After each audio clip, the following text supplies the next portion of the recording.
안녕하세요. 성경 읽는 시간입니다. 이제 본격적으로 겨울이 시작된 것 같아요. 날씨가 많이 급격히 이제 추워지기 시작하더라고요. 이럴 때일수록 여러분들 감기 꼭 조심하셔야 됩니다. 아프면 나만 손해거든요. 주변에 콜록거리는 기침하고 막 이렇게 콧물 훌쩍거리고 이렇게 감기 걸리신 분들 많더라고요. 여러분들 오늘 꼭 외출하실 때 목도리 하나만 해도 이제 감기 걸릴 확률이 굉장히 많이 떨어진다고 하니까요. 좀 귀찮아도 좀 뭐가 이제 꺼끌꺼끌거려서 좀 불편해 하시는 분들이 있는 것 같아요. 그래서 그런지 왠지 이런 어딘가에 걸려 있는, 밖에 나가면 그쵸, 땅바닥에 떨어져 있는 목도리를 발견하게 되는데요. 조금 불편하시더라도 여러분들 건강 생각하셔서 꼭 목도리 오늘 하루만큼은 따뜻하게 이렇게 보내실 수 있기를 좀 바래 보겠습니다. 오늘 읽어볼 성경은 사무엘하 4장부터 6장까지의 이야기인데요. 어제 저는 큰 충격을 많이 받았습니다. 읽어보면서 이런 내용이 있었어? 이런 생각이 들더라고요. 저는 사울이 죽으면 그냥 다윗이 왕이 되고 다윗이 왕이 된 이야기가 쭉 펼쳐질 줄 알았는데 어제도 좀 그러지만 다윗치고는 좀 왕이 좀 어설프게 된 것 같은데 라는 생각을 했는데 알고 봤더니 또 그 사이에 다윗 왕권에 관한 그 사이의 이야기들이 굉장히 많더라고요. 그거 보면서 정말 내가 모르는 게 많구나 이런 생각이 들었습니다. 이래서 성경 읽기가 참 좋은 것 같아요. 제가 모르는 이야기, 또 이제 되게 반가운 이야기, 이런 것들을 맞이하면서 오늘은 또 어떤 이야기가 펼쳐질까, 이런 기대감을 좀 갖게 한다고 해야 될까요? 과연 오늘은 또 어떤 이야기가 펼쳐질지 사무엘하 4장부터 본격적으로 달려보도록 하겠습니다. 먼저 사무엘하 4장입니다. 세번역 성경으로 읽어보겠습니다. 사울의 아들 이스보셋은 아브넬이 헤브론에서 죽었다는 소식을 듣고서 그만 맥이 풀리고 말았다. 이스라엘 온 백성도 두려움에 사로잡혔다. 그렇죠. 이제 아브넬이 거기서 한따까리 했던 장군이잖아요. 또 이때에 사울의 아들 이스보셋에게는 군 지휘관이 두 사람이 있었는데 한 사람의 이름은 바하나요, 또 한 사람의 이름은 레갑이었다. 그들은 브에롯 사람 림몬의 아들로서 베냐민 사람이다.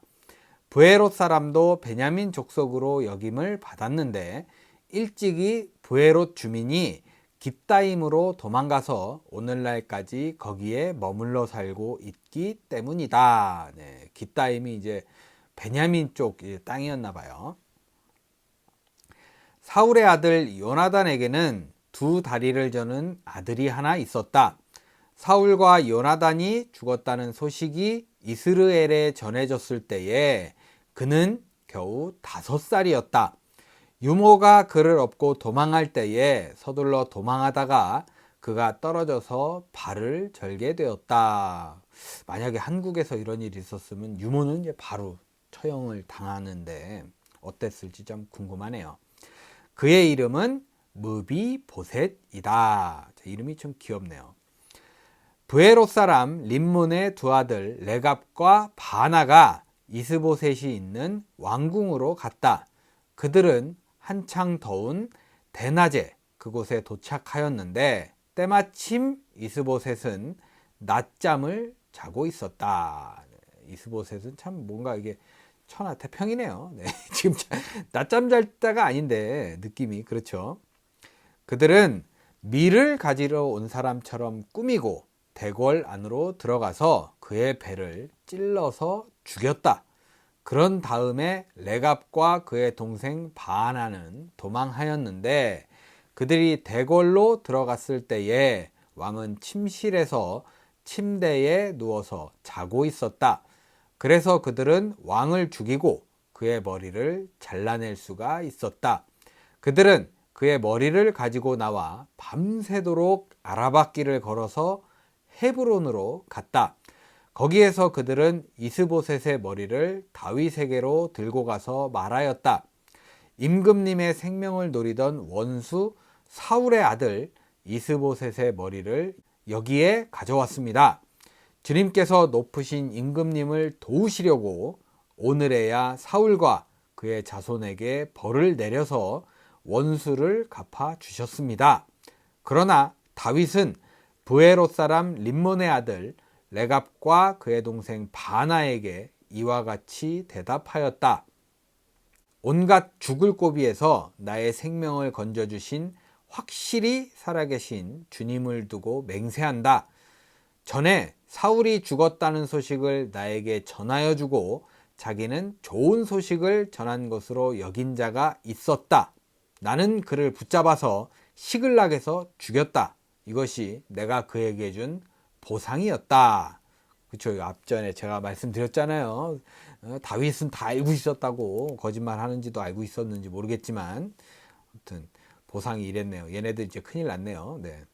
하물며 흉악한 자들이 자기 집 침상에서 잠자는 어진 사람을 죽였으니 내가 어찌 너희의 살인죄를 벌하지 않을 수가 있겠느냐. 그러므로 나는 이제 너희를 이 땅에서 없애버리겠다. 다윗이 젊은이들에게 명령하니 젊은이들이 그 두 사람을 죽이고 그들의 손과 발을 모조리 잘라낸 다음에, 좀 잔인하네요. 네, 이런 좀 뒤처리가 좀 잔인하다고 생각이 돼요. 저는 그들의 죽음을 헤브론의 연못가에 달아 메었다. 그러나 이스보셋의 머리는 가져다가 헤브론에 있는 아브넬의 무덤에 묻었다. 네, 이렇게 또 악한 자들을 또 응징하면서 4장이 마무리되었습니다. 네, 계속해서 5장입니다. 다윗이 왕이 된다고 하니까 이제 들러붙는 사람들이 있기 시작했어요. 네, 어떨지 보겠습니다. 이스라엘의 모든 지파가 헤브론으로 다윗을 찾아가서 말하였다. 우리는 임금님과 한 골육입니다. 네, 이제 우리나라 말로 따지면 이제 우리는 한 핏줄입니다. 이렇게 얘기를 하는 거겠죠. 전에 사울이 왕이 되어서 우리를 다스릴 때에 이스라엘 군대를 거느리고 출전하였다가 다시 데리고 돌아오신 분이 바로 임금님이십니다. 그리고 주님께서 내가 나의 백성 이스라엘의 목자가 될 것이며 내가 이스라엘의 통치자가 될 것이다 하고 말씀하실 때에도 바로 임금님을 가리켜 말씀하신 것입니다. 그리하여 이스라엘의 모든 장로가 헤브론으로 왕을 찾아오니 다윗 왕이 헤브론에서 주님 앞으로 나아가 그들과 언약을 세웠다. 그리고 그들은 다윗에게 기름을 부어서 이스라엘의 왕으로 삼았다. 다윗은 30살에 왕이 되어서 40년 동안 다스렸다. 네, 저는 그 앞전에 그래서 한 7년 얘기했잖아요. 그래서 이거밖에 안 되나? 라는 생각을 했는데 40년이 맞는 것 같아요. 그는 헤브론에서 7해 6달 동안 유다를 다스리고, 네, 제가 말씀드린 거 요거. 네, 예루살렘에서 33해 동안 온 이스라엘과 유다를 다스렸다. 이게 이제 유다와 예루살렘에서 이게 합친 게 40년이네요. 저 이게 유다 거 빼고 나머지가 40년인 줄 알았는데 이게 아니었네요. 다윗 왕이 부하들을 거느리고 예루살렘으로 가서 그 땅에 사는 여부스 사람을 치려고 하니 그들이 다윗에게 말하였다. 너는 여기에 들어올 수 없다. 눈먼 사람이나 다리 저는 사람도 너쯤은 물리칠 수 있다. 다윗이 이 정도는 아닌데 말이죠. 그쵸? 골리앗도 막 죽이고 이랬는데 그들은 다윗이 그곳으로 들어올 수 없을 것이라고 생각한 것이다. 그러나 다윗이 시온 산성을 점령하였으므로 그곳 이름을 다윗성이라고 하였다. 그날 다윗이 이렇게 명령을 내렸다. 누구든지 여부스 사람을 치려거든 물을 길어 올리는 바위벽을 타고 올라가서 저 여부스 사람들 곧 다윗이 몹시 미워하는 저 다리 저는 자들과 눈먼 자들을 쳐 죽여라. 그래서 눈먼 사람과 다리 저는 사람은 왕궁에 들어갈 수 없다는 속담이 생겼다. 네, 별 속담이 다 생기네요. 다윗은 그 산성을 점령하고 나서 그 산성에 살면서 그 이름을 다윗성이라고 하였다. 그가 성을 쌓았는데 밀로에서부터 안쪽으로 성을 쌓았다. 만군의 주 하나님이 다윗과 함께 계심으로 다윗이 점점 강대해졌다. 두로왕 히람이 다윗에게 사절단과 함께 백향목과 목수와 석수를 보내어서 다윗에게 궁궐을 지어주게 하였다. 네, 이때는 이제 선물 클래스가 다르네요. 네. 궁궐을 지어주는 어마어마한 클래스입니다. 다윗은 주님께서 자기를 이스라엘의 왕으로 굳건히 세워주신 것과 그의 백성 이스라엘을 번영하게 하시려고 자기의 나라를 높여주신 것을 깨달아 알았다. 다윗은 헤브론에서 떠나온 뒤에 예루살렘에 와서 더 많은 후궁과 아내들을 맞아들여서 또 자녀를 낳았다. 네, 그전에도 좀 많았던 걸로 기억하는데 더 많아졌네요. 네. 그가 예루살렘에서 낳은 아이들의 이름은 삼무아와 소밥과 나단과 솔로몬과 솔로몬 나왔네요. 드디어 저희가 잘 아는 그 이름. 이팔과 엘리수아와 네벡과 야비아와 엘리사마와 엘리아다와 엘리벨렛이다. 네, 이제 엄마 이름은 안 나와요. 네, 굳이 언급하지 않습니다. 다윗이 기름 부음을 받아 이스라엘의 왕이 되었다는 소식을 블레셋 사람들이 듣고 온 블레셋 사람이 다윗을 잡으려고 올라왔다. 다윗이 이 말을 듣고서 요새로 내려갔다. 블레셋 사람들은 다윗을 좀 무서워하지 않았을까라는 생각을 했는데 좀 만만하게 보지 않았나라는 생각을 해요. 블레셋 사람들이 이미 몰려와서 르바임 골짜기의 평원을 가득히 메우고 있었다. 다윗이 주님께 아뢰었다. 제가 저 블레셋 사람들을 치러 올라가도 되겠습니까? 주님께서 그들을 저의 손에 넘겨주시겠습니까? 주님께서 다윗에게 대답하셨다. 올라가거라. 내가 저 블레셋 사람들을 반드시 너의 손에 넘겨주겠다. 끝난 거죠, 게임은. 네. 그래서 다윗이 바알브라심으로 쳐들어갔다. 다윗이 거기에서 블레셋 사람들을 쳐서 이기고 나서 이렇게 말하였다. 홍수가 모든 것을 휩쓸어 버리듯이 주님께서 나의 원수들을 내 앞에서 그렇게 휩쓸어 버리셨다. 그래서 사람들이 그곳 이름을 바알브라심이라고 한다. 네. 이름을 이렇게 지어가면서 지역을 점령을 했네요. 블레셋 사람들이 그들의 온갖 우상을 그곳에 버리고 도망하였으므로 다윗이 부하들과 함께 그 신상들을 치웠다. 네, 이게 맞죠. 신상들을 싹 부셔버리고 없애버려야죠. 블레셋 사람들이 또 올라와서 르바임 골짜기의 평원을 가득 메웠다. 왜 이렇게 정신 못 차리고 계속 쳐들어오는지. 다윗이 주님께 또 아뢰니 주님께서 대답하셨다. 너는 정면으로 그들 쪽으로 올라가지 말고 그들의 뒤로 돌아가서 숨어 있다가 뽕나무 숲의 맞은 쪽에서부터 그들을 기습하여 공격하여라. 뽕나무 밭 위쪽에서 행군하는 소리가 나거든 너는 곧 진격하여라. 그러면 나 주가 너보다 먼저 가서 블레셋 군대를 치겠다. 네, 요런 패턴이면 보통 딱 치러 올라가면 블레셋 군대끼리 막 정신 없을 거예요, 아마. 아시죠? 지들끼리 막 싸우거나 정신 없는 상태에서 그냥 가서 정리만 하면 되는 수준으로 이겼던 것 같습니다. 다윗은 주님께서 명령하신 대로 게바에서 게셀에 이르기까지 쫓아가면서 블레셋 군대를 무찔렀다. 네, 이렇게 좀 승전가를 쫙 울리면서 블레셋 군대가 왜 이렇게 다윗을 이렇게 무서워해야 되는데 말이죠. 골리앗도 한 번에 때려 죽이고 굉장히 승리를 많이 했던 장군인데 어쩌라 이렇게 자꾸 쳐들어오게 되는지 모르겠어요. 이러면서 이제 5장이 마무리되었습니다. 네, 끝으로 사무엘하 6장입니다. 다윗이 다시 이스라엘에서 정병 3만 명을 징집하여서 이제 징집의 클래스가 좀 많이 올라갔네. 예전에 한 600명 막 이렇게 데리고 다니지 않았어요? 네, 3만 명이나. 네. 그들을 모두 이끌고 유다의 바알라로 올라갔다.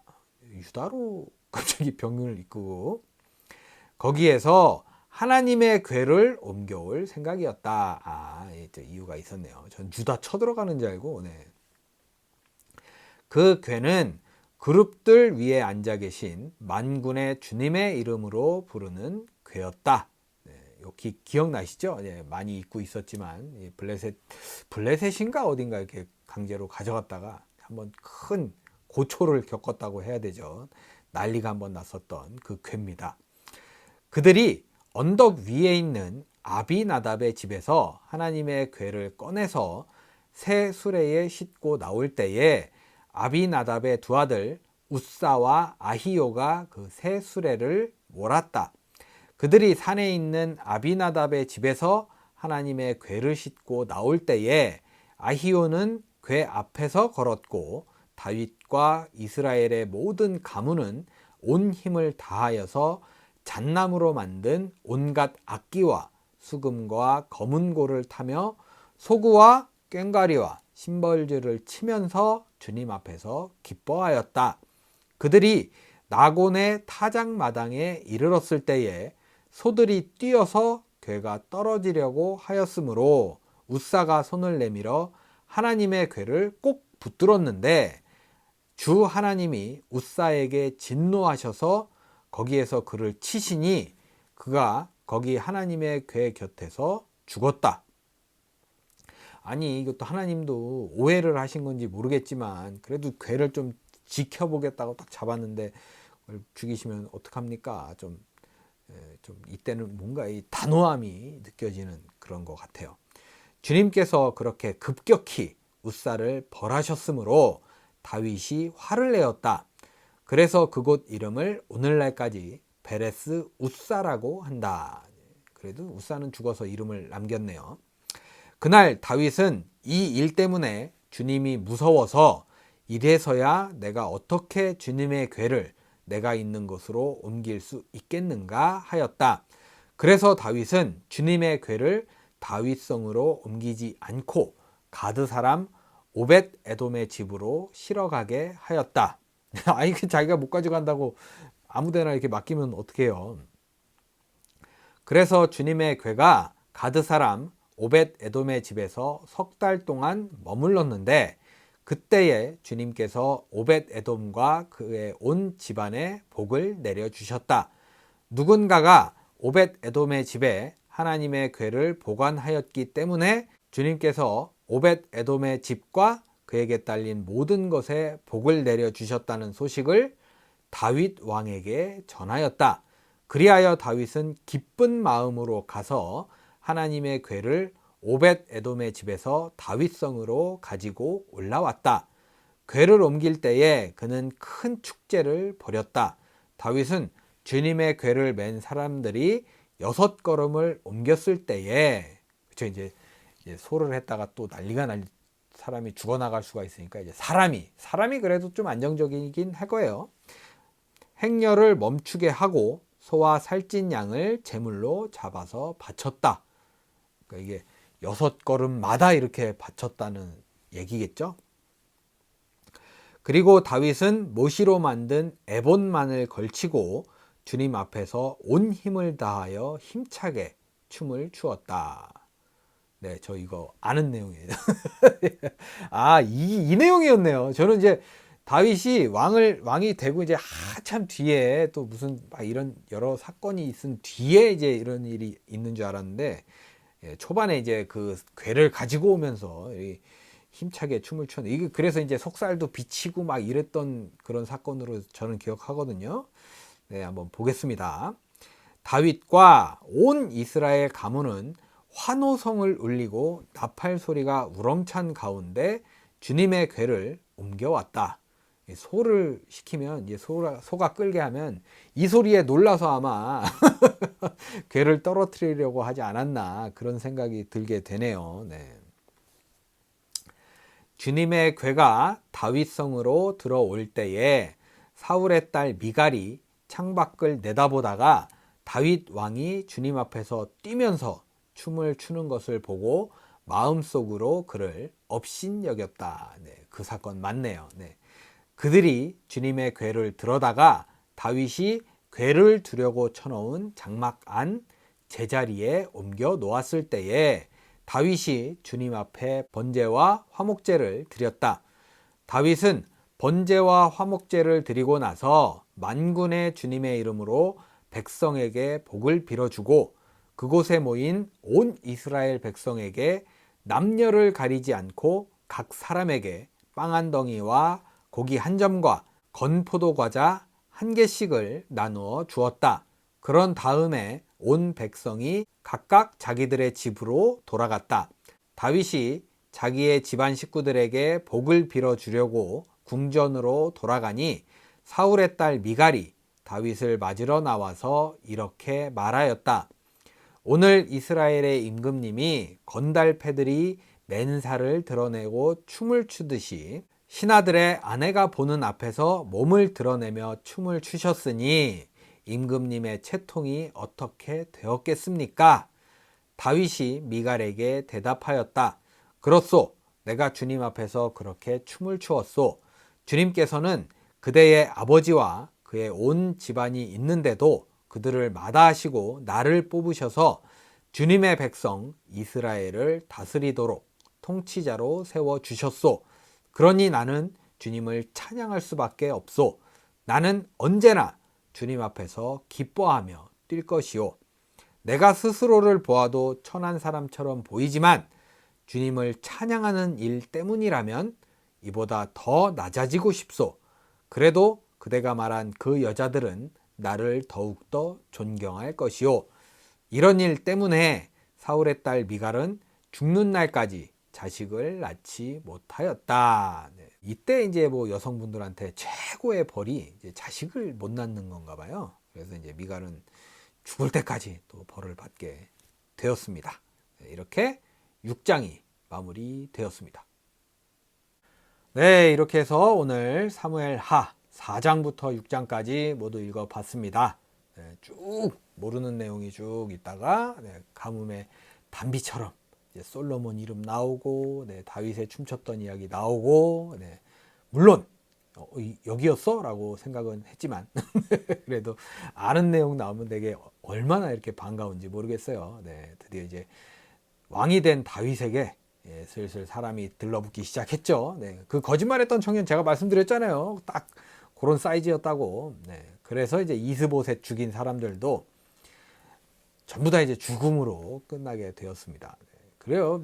거짓말하고 남을 속이고 남에게 해를 끼쳐가면서 얻을 수 있는 건 안 좋은 결과뿐이라는 거 여러분들이 좀 아셔야 될 것 같아요. 네, 뭐 하얀 거짓말이네, 뭐 어쩔 수 없는 선택이네라고 말씀하시지만 진짜 사람들이 좋아하는 결과물은 모두가 속지 않고 모두가 기뻐할 수 있는 그런 일들이거든요. 그런 의미에서 오늘 여러분 하루 보내실 때 뭔가 즐거움을 나눌 수 있는, 기쁨을 나눌 수 있는 그런 하루를 보내시면 어떨까 하는 그런 바람이 있습니다. 네. 오늘도 여러분 복된 하루 보내시고요. 기쁘고 즐겁게 나누는 그런 하루 보내시고 저는 내일 사무엘 하 7장부터 8장, 9장을 들고 찾아오도록 하겠습니다. 오늘도 함께 해주셔서 감사합니다.